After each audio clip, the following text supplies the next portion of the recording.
اللهم صل على سيدنا محمد وعلى آل سيدنا محمد وبارک وسلم۔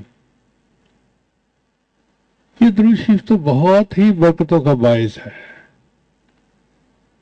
نبی علیہ السلام نے حضرت علی عنہ سے فرمایا کہ علی تمہیں جتنے استغفار پڑھا کرو، اے اللہ کے حبیب صلی اللہ علیہ وسلم، میں آدھا وقت استغفار پڑھوں گا، آدھا وقت دوسرے اعمال۔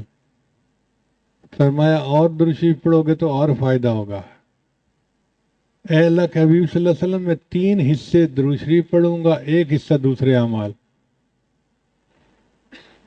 فرمایا کہ اور درود شریف پڑھو گے تو اور فائدہ ہوگا۔ نبی علیہ الصلوۃ والسلام پر درود شریف پڑھنا انسان کے اوپر برکتوں کے برسنے کا باعث ہے۔ یہ وہ عمل ہے جو اللہ تعالیٰ کرتے ہیں۔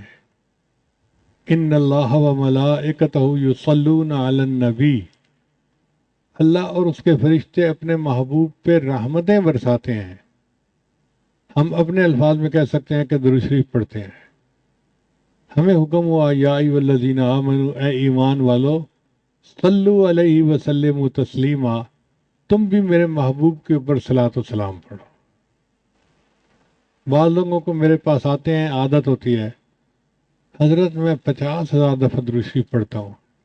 ایک صاحب آئے، وہ کل پرسوں بتا رہے تھے، میں نے 1.25 مرتبہ کئی مرتبہ 1.25 دفعہ درود شریف پڑھا ہے۔ بھئی عدد کے پیچھے مت پڑے ہیں، کیفیت ہوگی تو پھر فائدہ ہوگا۔